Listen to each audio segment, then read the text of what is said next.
شاکرین و شاکرین والحمدللہ رب العالمین۔ تمام حضرات جی لگا کر کے درود پاک پڑھیں۔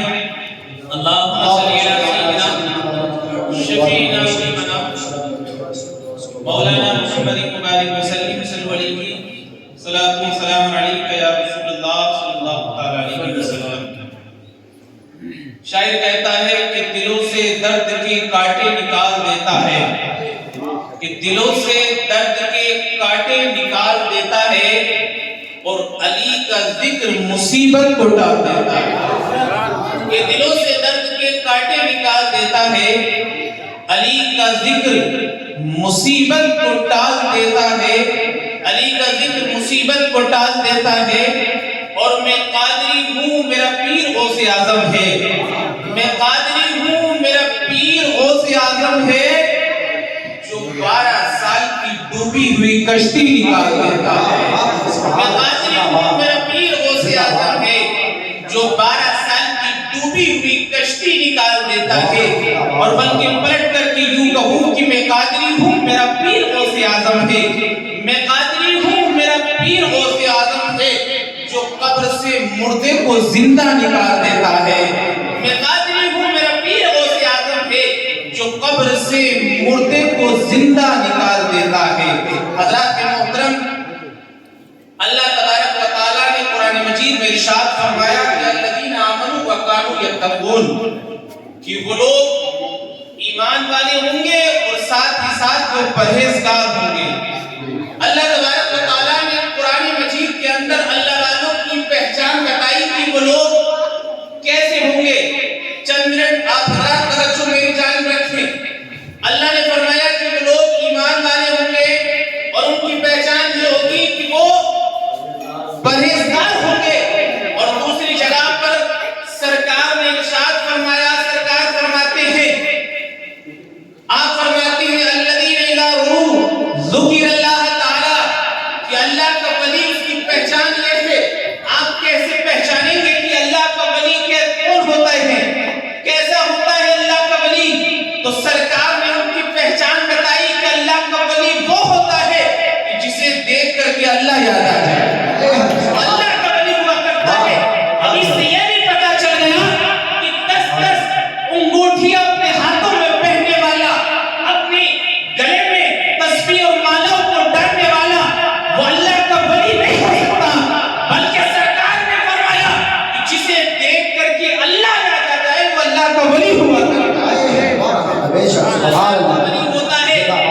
جسے دیکھ کر کے اللہ یاد آ جائے۔ تو یہ پہچان دنیا کے اندر اللہ والوں کی بتائی گئی۔ اور دوسری پہچان سرکار نے جو قیامت کے دن بتائی ان کی پہچان، سرکار فرماتے ہیں کہ اللہ کے کچھ بندے ایسے ہوں گے جو نہ نبی ہوں گے نہ شہید ہوں گے، لیکن قرب الہی کی وجہ سے انبیاء بھی ان پر رشک کریں گے، شہید بھی ان پر رشک کریں گے۔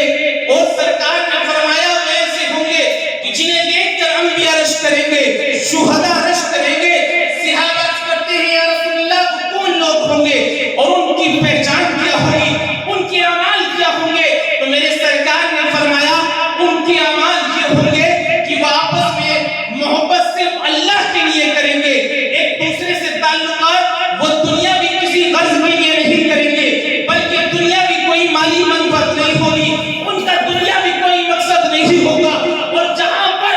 جب بروز قیامت جہاں ان کا عالم یہ ہوگا کہ ان کے چہرے نور سے منور ہوں گے اور انہیں نور کے منبروں پر بٹھایا جائے گا۔ میں سرکار فرماتی ہے کہ بروز قیامت جب سارے لوگ خوف زدہ ہوں گے، رنج و ملال میں ہوں گے، لیکن یہ لوگ وہاں پر بھی غم زدہ نہیں ہوں گے۔ جیسے یہ دنیا میں غم زدہ نہیں ہوتے ہیں، بروز قیامت بھی غم زدہ نہیں ہوں گے۔ اور اس کے بعد میرے سرکار نے آیت کریمہ تلاوت فرمائی، سرکار نے فرمایا کہ الا ان اولیاء اللہ لا خوف علیہم ولا هم يحزنون، کہ خبردار کہ بے شک اللہ کے ولیوں کو نہ ہی کوئی خوف ہوتا ہے اور نہ ہی کوئی غم ہوا کرتا ہے۔ اللہ کے ولیوں کو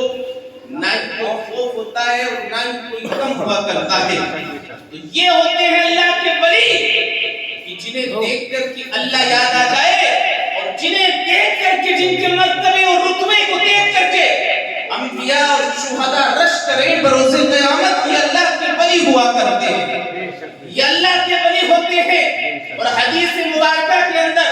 حدیث قدسی من عاد لی ولیا فقد آذنتہ بالحرب، حضرت ابو ہریرہ اسکرابی اور سرکار نے فرمایا، حدیث قدسی ہے، سرکار فرماتے اللہ نے فرمایا جو میرے ولی کے ساتھ میں دشمنی رکھے میرا اس کے ساتھ اعلان جنگ ہے، جو میرے ولی کے ساتھ دشمنی رکھے میرا اس کے ساتھ اعلان جنگ ہے۔ اور آگے حدیث پاک کے اندر سرکار فرماتے ہیں، آگے فرماتے ہیں اللہ نے فرمایا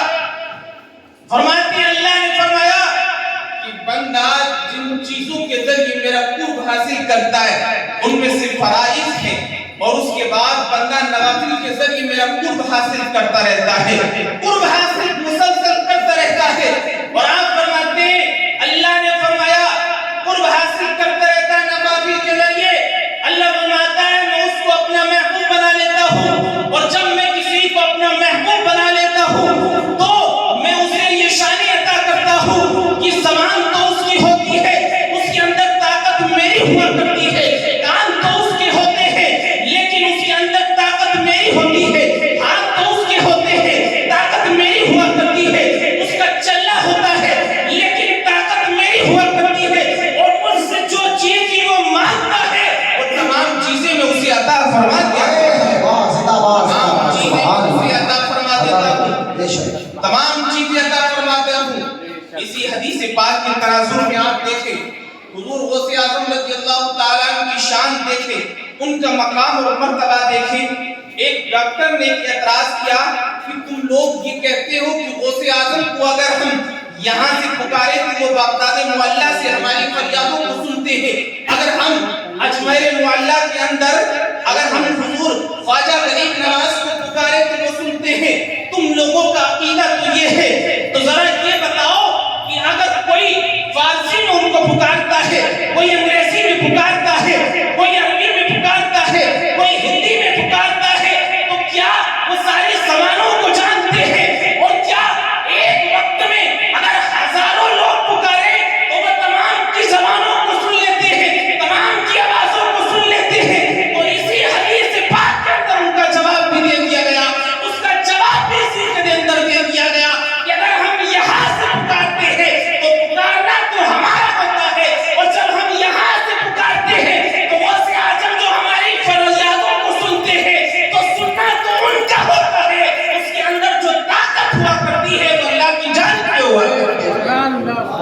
اللہ کی جانب سے ہوا کرتی ہے جو طاقت ہوتی ہے۔ حضور غوث اعظم کی شان اور مقام کو دیکھیں اسی حدیث پاک کے تناظر میں، حضور غوث اعظم رضی اللہ تعالیٰ عنہ کی مریدہ تھی، حضور غوث اعظم کی مریدہ